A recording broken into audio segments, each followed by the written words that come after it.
friends. I'm Scott Giles, minister and hypnotist, and welcome to Power Talk, my video blog where I cover topics that interest me, focusing on how you can use the power of your mind to take control of your life.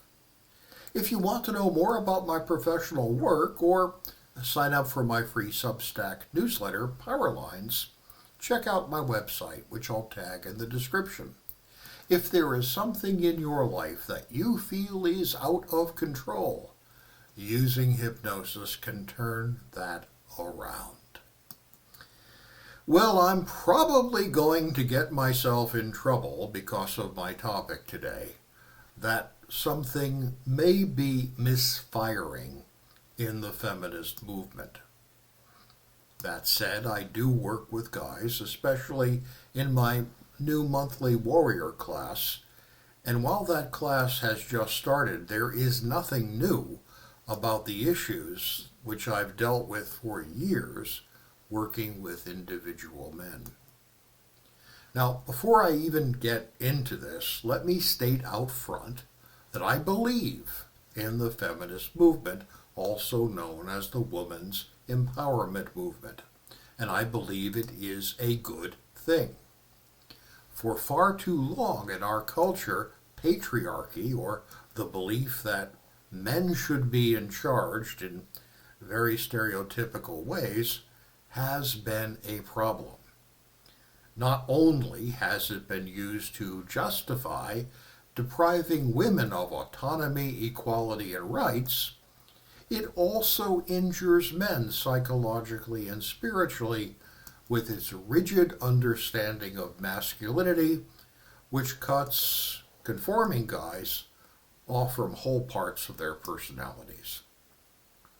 We guys are raised from the time we're children not to be crybabies, to keep a stiff upper lip, and otherwise deny our internal emotional life. This suppression of feelings is probably what's behind the alarming rise of male addiction, suicide, and dominator culture.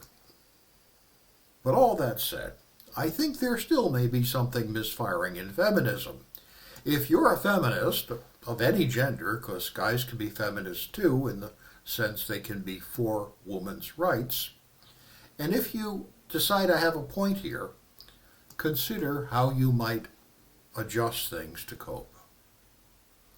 Well, as part of my hypnosis practice, I lead a monthly group for guys called the Warrior Program, and I am shocked about what guys tell me is going on. Structurally, there have been 4 waves of feminism recognized by scholars. First wave feminism began in the 19th and early 20th centuries and was an effort to extend basic human rights to women. For example, the suffragists to work so that women had the right to vote. I feel this was a huge advance for what is right and humane in our society. Now, second wave feminism began in the 1960s and 70s and was going on when I was a young man. It was a broadening of the gains made by first wave feminism to include equal opportunity, efforts such as the Equal Rights Amendment, fair pay regardless of gender, and similar issues around basic fairness and justice. It also included things like ban the bra movement, and I remember as an adolescent watching women at demonstrations literally burning their bras, holding them to be a symbol of male oppression. It was also a time of the sexual revolution, when there was reliable and accessible birth control, which had a huge impact on gender relationships. But second wave feminism also introduced a concept that I am convinced was well-intentioned, but would ultimately, in my opinion, become problematic. This was the concept of sisterhood. Sisterhood, as defined in second wave feminism, was not the same as brotherhood among guys, that Latter simply meant that guys tried to help each other out and comes out of the fact that most boys, as part of their socialization, have the experience of being part of a team. You helped other guys because that was helping out the team. But the concept of sisterhood, while perhaps originally intended to mean something similar, quickly added an additional element.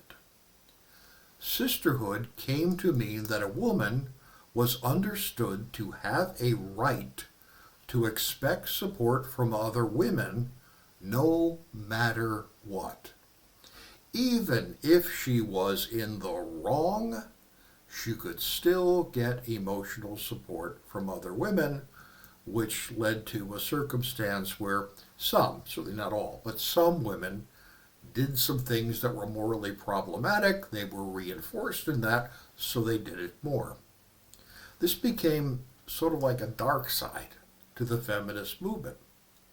It encouraged women to see men as oppressors who needed to be opposed by any means necessary. This sort of stereotyping is very dangerous territory, in my opinion, whether it's about gender, race, class, or anything else.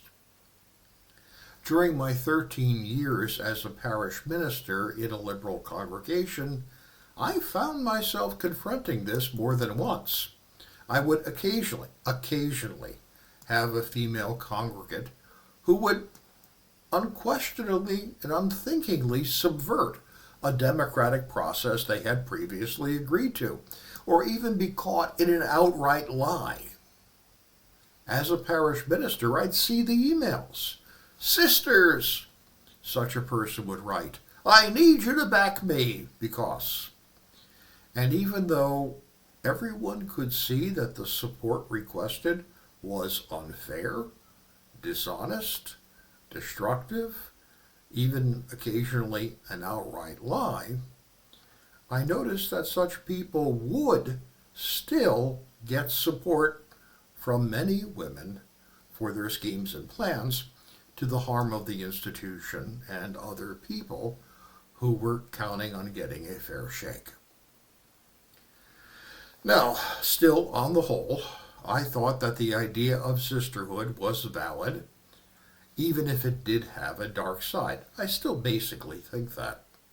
I reasoned that the female population needed all the help it could get in opposing toxic patriarchy, and so it was okay to look past occasional abuse.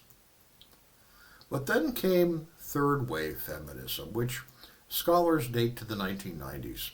It was a lot more radical because second wave feminism had worked, and young women raised in that worldview didn't see the same issues as their older counterparts, and so there was a doubling down on some of the troubling tropes about men that we'd seen before. Intersectionality, a concept borrowed from Marxism, became a topic of discussion. Intersectionality means that there are self-reinforcing layers of oppression in society.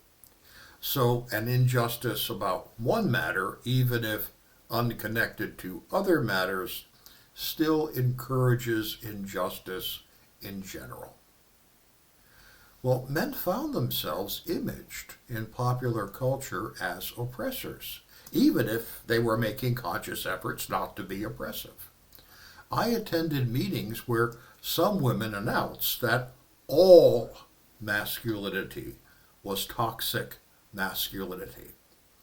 And the more radical parts of the feminist movement seemed to become almost anti-male. While there was, and I believe, a healthy aspect to all of this, for example, focusing on reproductive rights, reclaiming derogatory words, body positivity, sex positivity, still a lot of the guys I spoke with felt that they were really being mistreated by all of this, by being held accountable for bad things they had never actually done. Then, and the scholars I've read on this dated to about 2012, fourth wave feminism arrived. And this was more radical than anything that had gone before. Men were almost uniformly held to be blameworthy in that literature. And this may have helped catch the attention of younger women, but it seems to me to have quickly moved even farther along the dark side. Men began to report themselves as almost totally being considered oppressors of women, even if they were making efforts not to be. Men had to start worrying that someone might misunderstand or even mishear something said, and they'd find themselves accused of being a creep, and if accused, you were guilty unless proven innocent, and maybe not even then. Dating culture changed, as did most gender relationships. It seemed to become no longer about forming honest relationships and became much more transactional. And if you don't believe me, check out some of the dating videos on YouTube where you'll find women who just list a tranche of expectations that guys had to meet to get any attention at all. From a psychological, spiritual, relationship perspective, this makes no sense. You can't start a relationship with intense suspicion and then think it's going to improve. Men sitting in my consultation room would report that when they tried to form a relationship with a woman, they were regularly encountering both hostility and entitlement. Some women began to say that they would only date men who were tall and rich, and they were evaluating other people on the basis of very superficial things like height or material things like income. And I wonder if this is not in fact becoming more common. Now, my wife Lindsay and I have been married for 38 years, and we were friends for 10 years before we got involved, so I don't have much experience about what single life is like. But in the time between the end of my first marriage and forming a romantic relationship with Lindsay, I was aghast at what I experienced when I try to meet someone. I found that the opening question from a woman I met was, "So, what sort of car are you driving?" as a way of judging my relative wealth. If she didn't like my answer, she'd just walk away without another word. I had one woman tell me I'd have to show her a bank statement before she would consider talking to me. Now, I get that no woman wants to get involved with a guy who's in a bad place financially. But I really felt this was inappropriate at the level of a casual introduction. I've got male clients now who tell me that the list of non-negotiable expectations some women bring to the table has become even more extreme. I showed a recent warrior group here at my practice a video made by a 26-year-old woman who already has 3 kids. Without blinking an eye, she announces that in order to date her, you have to earn at least $135,000 a year, plus have side hustles. You need to have 2 properties under your name and 3 cars, one of which is an SUV. If you don't have that, she said, how else are you going to be able to give me money for my kids? Wow. All this is by way of my thinking that something has gone wrong. Stereotyping is always wrong. Prejudging people is always wrong. And certainly regarding another person as primarily an ATM is always wrong. I don't know how this will play out, but I'm noticing it, and I am sure that it is not sustainable. Hey, thank you for your time and attention today. I'll be back next week with another talk on a different subject, and I'd like to invite you to join me.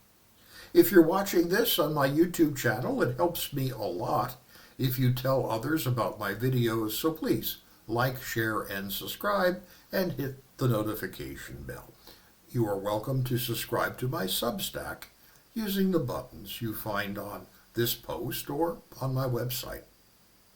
And if you're wondering if I can be of help to you, consider attending one of my free online classes or working directly with me. Feel free to reach out through my website for a free, no obligation meet and greet call, and we'll talk about it. Have a great week.